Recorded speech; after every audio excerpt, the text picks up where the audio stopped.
तो हम क्या पढ़ रहे हैं आज? सरकार। सरकार के कितने प्रकार, मतलब कितने पार्ट होते हैं, ये पढ़ रहे हो आप। जैसे आपको अभी तक पता तो होगा, कभी कभी इधर कभी पता चलता है प्रधानमंत्री के चुनाव हो रहे हैं, कभी पता चलता है सीएम के चुनाव हो रहे हैं, तो कंफ्यूजन में रहते हो कि किस चीज के चुनाव हो रहे हैं, क्या हो रहा है, समझ नहीं आता है ना। तो दो तरह की गवर्नमेंट होती है, एक गवर्नमेंट जिसे हम बोलते हैं केंद्र सरकार और दूसरी बोलते हैं राज्य सरकार। जिसे मैंने बताया था ना आपको, यूपी बिहार इन सबको प्रांत कहते हैं, ठीक है। तो प्रांत जो जिसे कहते हैं उन्हें हम कहते हैं राज्य सरकार, और भारत सरकार को क्या कहते हैं? केंद्र सरकार, ठीक है। थोड़ा फोकसली सुनो, भारत सरकार को क्या कहते हैं? केंद्र सरकार, और प्रांत को हम कहते हैं राज्य सरकार। केंद्र में अगर हम बात करें कि काम करने वाला जो मेन होता है वो होते हैं पीएम, और राज्य में कौन होता है? राज्य में होता है सीएम, ठीक है। लेकिन एक होता है औपचारिक रूप से, जैसे घर का मुखिया होता है, कहते हैं बड़े कि घर में चले जाए किसी की, लेकिन मुखिया तो पिता ही माने जाते हैं ना। जैसे कभी कभी होता है बड़े बेटे की भी बहुत अच्छे से चलती है घर में, लेकिन मुखिया किसको माना जाता है? पिता को माना जाता है। वैसे ही केंद्र सरकार में मुखिया कौन होता है? राष्ट्रपति होते हैं, लेकिन वास्तविक रूप से सारी पावर किसके पास होती है? प्रधानमंत्री के पास होती है।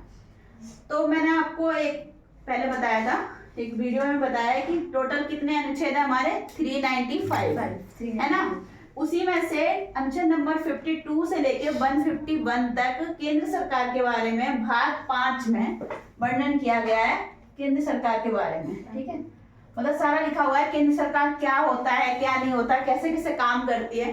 तो केंद्र सरकार को सरकार को 3 भागों में बांटा जाता है, और तीनों भागों को मिला के कोई भी कानून होता है। जैसे अभी एक कानून बना है ना नया, हिट रन एंड हिट करके कुछ बना हुआ है। जैसे अगर कोई भी ट्रक वाले ट्रैक्टर लेके चले गए बड़ा, उसकी वजह से विवादित गलत बात है। अब जो भी है, मतलब वो बना है ना कानून, तो कानून बनाने का काम क्या है? व्यवस्थापिका का। कानून कौन बनाता है? व्यवस्थापिका बनाती है, और व्यवस्थापिका को जनप्रतिनिधि केंद्र भी कहते हैं। क्यों? क्योंकि जिन व्यक्ति को हम चुनते हैं वो लोग यहाँ बैठते हैं, वो जिनको हम चुनते हैं वो हमारे रिप्रेजेंटेटिव कहलाते हैं। मतलब रिप्रेजेंटेटिव, हमको वो रिप्रेजेंट करते हैं संसद में जाके। उनको शॉर्ट में आप क्या बोलते हो? यहाँ के जो मेंबर होते हैं उनको शॉर्ट में आप एमपी बोलते हो, और वैसे उनको क्या बोलते हैं? हिंदी में सांसद बोलते हैं। 2 वर्ड तो सुने होंगे, सांसद और एमएलए, ठीक है। एमएलए होते हैं राज्य सरकार के अंदर, और सांसद होते हैं केंद्र सरकार के अंदर। पहली बात तो ये समझ लो।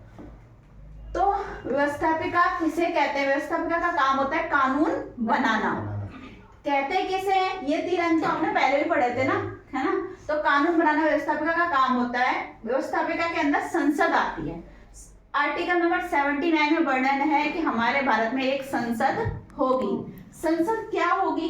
किस चीज को मिला के संसद कहेंगे? तो लोकसभा और राज्यसभा को मिला के संसद कहेंगे।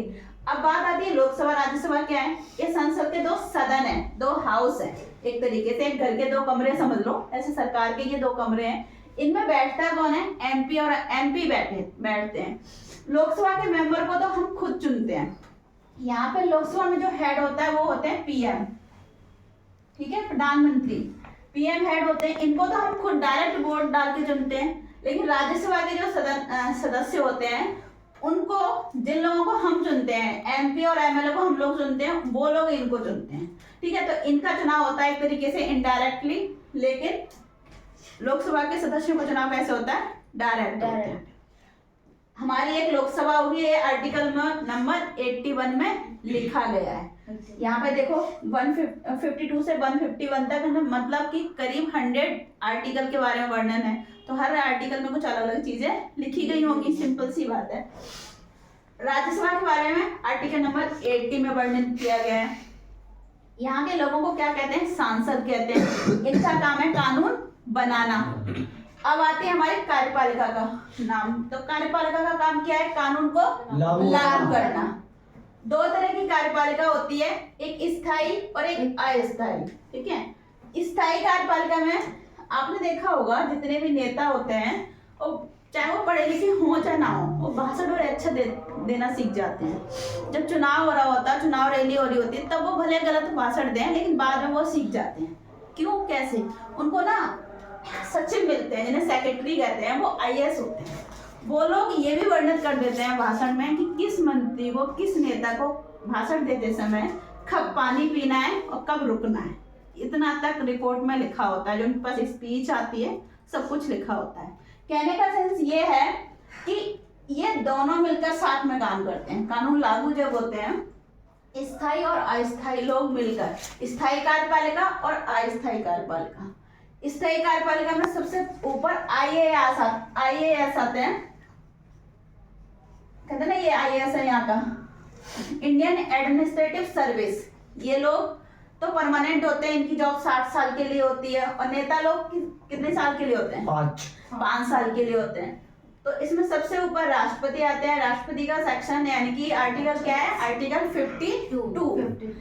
फिर इसमें PM आते हैं 75 आर्टिकल नंबर। इसी तरीके से मंत्रिपरिषद इससे पहले आती है, वो 74 आर्टिकल नंबर। अब आप कहोगे PM तो यहाँ भी थे और यहाँ भी थे, तो हमारे ये दोनों हाउस है ना, ये इंटरडिपेंडेंट माने जाते हैं, एक दूसरे पर आश्रित, एक सिक्के के दो पहलू, एक दूसरे पर निर्भर। मतलब अगर ये अपना काम ना करें तो ये भी कुछ नहीं कर सकते।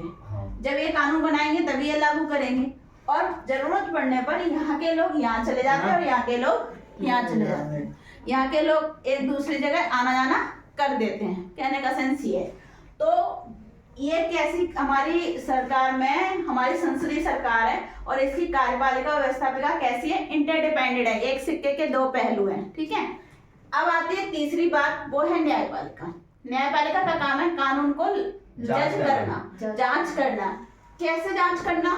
कि वो कानून संविधान के अकॉर्डिंग है या नहीं है। अगर वो संविधान के अकॉर्डिंग है तो ठीक है, और संविधान के अकॉर्डिंग नहीं है तो हम उसे रद्द भी, न्यायपालिका उसे रद्द भी कर देती है। और कभी कभी संविधान के अकॉर्डिंग भी रहता है, ठीक है, लेकिन जनता अगर उसका विरोध कर रही है तो भी इनको कानून वापस लेना पड़ता है। अभी आपने सुना ही होगा कि ये बिल वापस लेंगे, जो ये रन एंड हिट वाला जो रिंग अभी बिल बनाया है, ये वापस लेंगे, ऐसा अनाउंसमेंट हो रही है। तो इनका काम है कानून का जांच करना है कि वो संविधान के अकॉर्डिंग है या नहीं है। इसका आर्टिकल नंबर क्या है? 124, ठीक है, 124। और इसमें सबसे ऊपर जो होता है वो सुप्रीम कोर्ट होता है, उससे नीचे हाई कोर्ट, फिर डिस्ट्रिक्ट कोर्ट। ठीक है। ओवरऑल सब मैंने आपको केंद्र सरकार बताई है, भाग 5 में अनुच्छेद 52 से लेके 151 तक केंद्र सरकार कैसे कैसे काम करती है। नेक्स्ट टाइम मैं आपको क्या बताऊंगी, राज्य सरकार कैसे कैसे काम करती है ये बताऊंगी। ठीक है नंदन।